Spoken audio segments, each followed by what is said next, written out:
Hey guys, happy Thursday. Thank you for letting me slide on by our Facebook Live yesterday and push it to today. It was very much needed and helpful, and I'm grateful for you guys to be willing to do that. Also, there have been a few more questions, which is even better because then I can help you out more. Okay, so there are two questions. So I don't want to forget Amy's question, but the very first one is Denise is having a hard time finding recipes for two.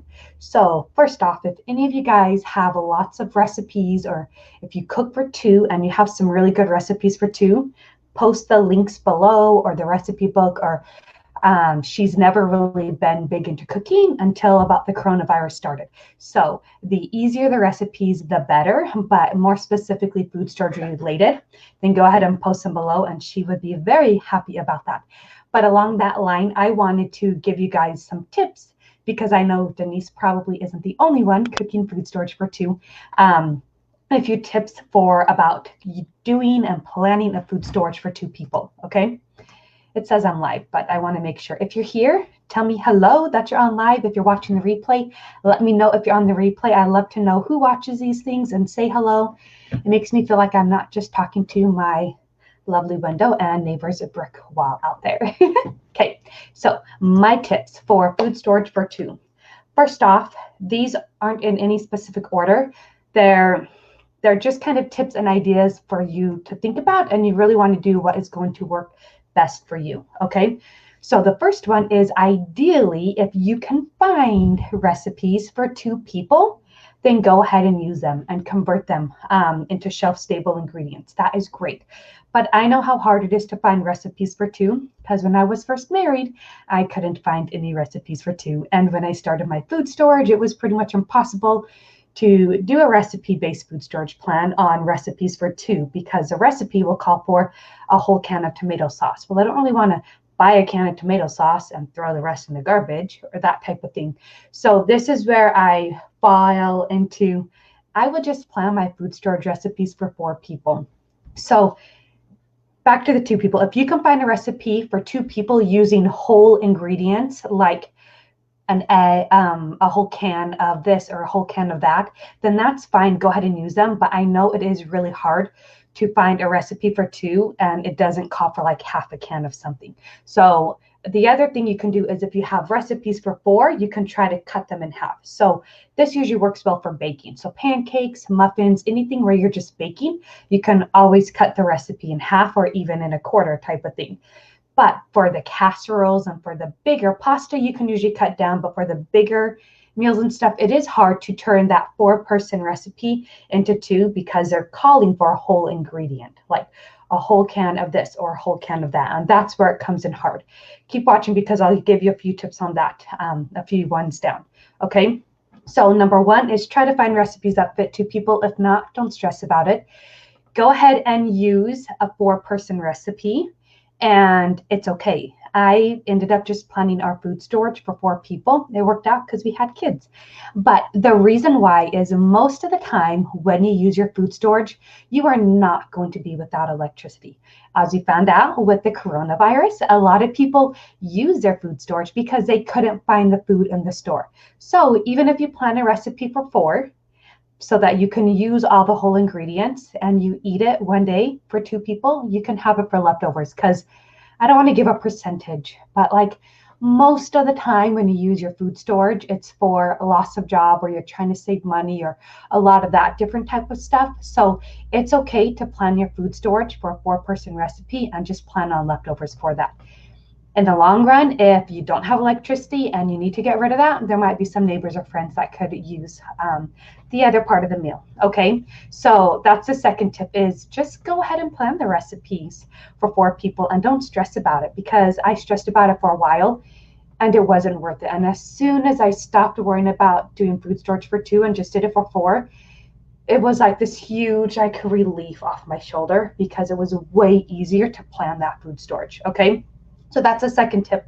But then again, do what you feel works best for you. I am here to give you ideas and options and guide you on what's worked for me, what hasn't, and then you can kind of take what you want from that. Okay. The third tip is canning is really, really good. So I wouldn't do this in Arizona because it's so hot here all the time. But in a colder state, like you can do canned soup, you can do canned partial meals and pressure can it, and that can be your meal for you. Usually, to my understanding, like soup, the pint size jar is 2 cups of soup. So if that is a serving size for you, if that works, then just can soups, and that could be a meal in a jar for you for 2 people. If you eat a little bit more than that, then you can do a soup in a quart size jar, and that will be your meal for 2 in a jar. Okay, so I would be looking for canning recipes of meals in a jar type of thing. So it could be like beef or chicken, and then you can just add seasonings to it when you open it up, that type of thing. Okay, so canning is another option.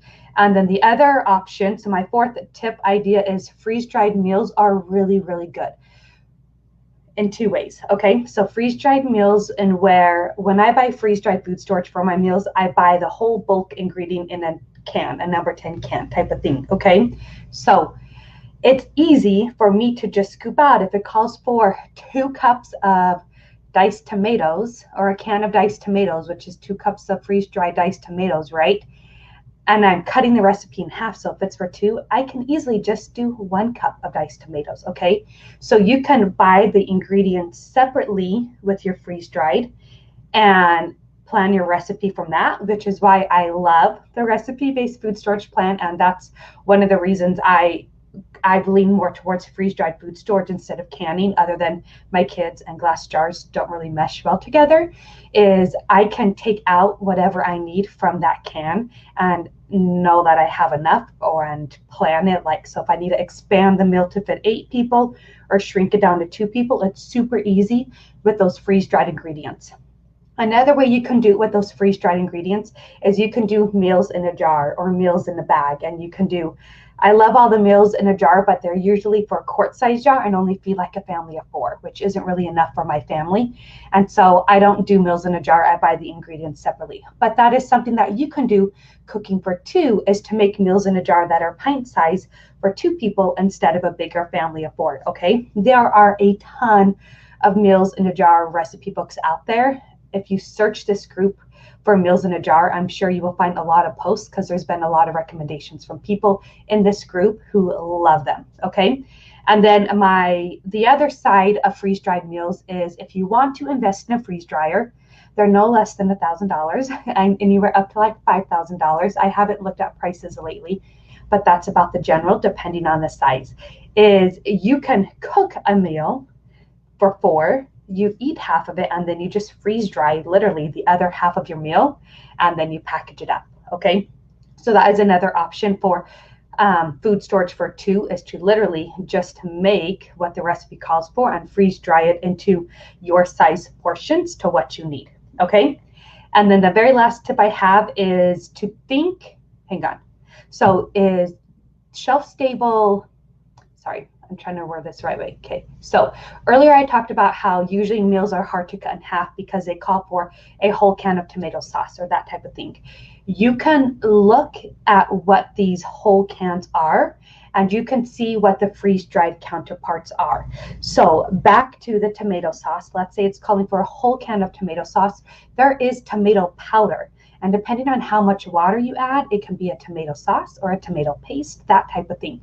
So if it's a recipe that you can't really cut in half because it physically uses a whole can of tomato sauce, you can swap that out for tomato powder and just do the tomato powder in there from the can. Okay, and this is what I love about powdered eggs. Now, I don't cook with powdered eggs a ton.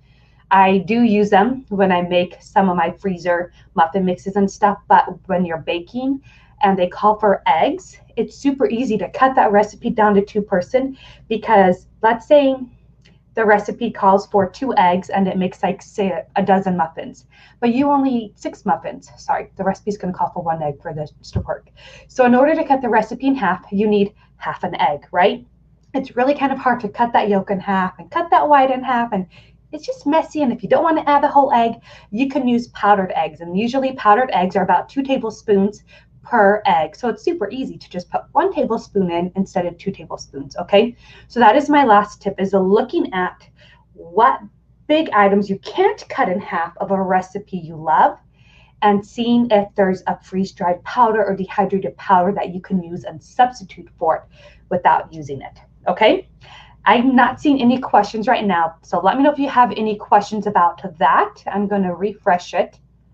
Okay, I saw a thumbs up, so I don't think there's any questions. And I am going to move on to, where is it? Okay, it's a question from Amy. She says, where am I buying bulk food storage buckets, Mylar bags, oxygen absorbers currently? And then suggestions where, what dehydrator, grain mill to get right now. Okay, so first off, the buying bulk food storage. Missed the beginning. That's okay, Janice. You can go back and rewatch it whenever I'm done because I won't let you watch it now.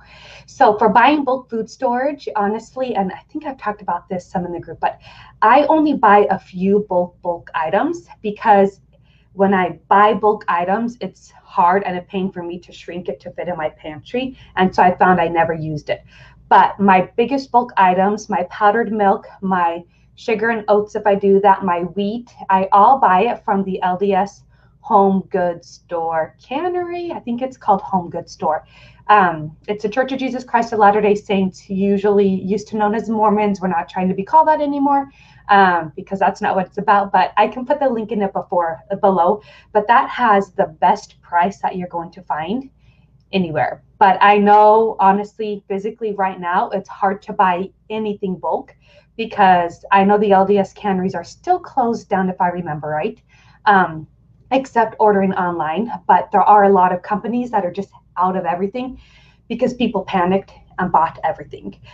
So when they're not in a panic, I totally recommend the LDS Home Goods Cannery. They don't have a ton of variety, but they do have a lot of options of the basics. So your noodles, your oats, your beans, all of that bulk stuff, great from there.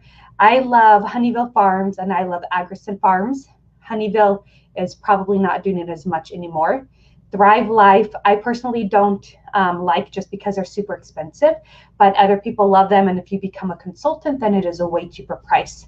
So that's kind of bulk. There's also Emergency Essentials, Be Prepared. There's a ton of different big bulk companies out there. I think there's Red Valley Grain Mill. My pregnancy brain is like gone today, guys. Okay, but there's more out there and we can list below if we need to. Mylar bags and oxygen absorbers. I don't use Mylar bags at all. I don't like them. I don't like dealing with them. But if I were to go buy them, I would buy them off Amazon. I buy my oxygen absorbers off Amazon too. I do it because usually they're pretty much the same price and I get free shipping with Prime. And so I just go to Amazon. I do know there's, based off this group, there are some people who are having a hard time finding where to buy Mylar bags and stuff just because they're all out of stock right now. So I say give it another 2 or 3 months and hopefully stuff will be picking up and putting back in stock. Okay, and the last one about a dehydrator and grain mill to get now. So I haven't researched a lot of the newer ones, but I love my NutriMill, and it's a big electric grain mill. And then I have a hand pump Victor, which is nice too. The electric one I actually got as a bridal shower gift, and so I probably wouldn't have ever bought that or gotten into food storage if I didn't. The hand one I love, but it definitely takes a lot of work. So I'm going to post that question in the group, Amy, because there's a lot of ladies in here which have different kinds, and we can have them tell us what they love about it and what they don't love about it, so you can base your own opinion. I personally have electric and a hand, but I store them in 2 different places, and they are kind of bulky. There's the Wonder Mill I hear really good things about, but it's also a little bit bigger. And then if you want to look into noises, it all depends whether the noise makes it different to you or not. And dehydrator, I just bought a dehydrator for my brother who was getting rid of it because he was moving. And I'm trying to think that there's 2 types. It's a forced air or another one. So the cheaper ones are the ones where the air, it's pretty much a fan and it just flows through. And that's what I have, and I love it. And those are the cheaper price range, like under 100. But then you have different ones, which is more like an oven type dehydrator, and those will be more of the higher price range. So I'm going to make a few different posts here to see what type of comments we can get to help you out there with Amy, because I haven't personally done research on dehydrators or grain mills because I've all bought them from family members or gotten them as a gift. My hand grain mill I did research on, but that was a good 9 years ago, and things have changed. So we're going to see what other people say in the group, and I will tag you in that. And I'm trying to see if there's any more questions. I don't think there's any. Okay, I have an Excalibur, Janice. Yes, and I believe that's a dehydrator, and that is a really common, a super common name that I hear too a lot. So I'll make a post for it so that we can tag, because I don't know if everyone watches the lives, unfortunately, right? Okay, I will chat with you guys later. Let me know what other questions you have below. And I have one more video to do this in another group, but I will come back and make those posts for you, Amy, so that we can get some good conversation on all those questions that you have. Okay, guys, have a great week, and I will chat with you later.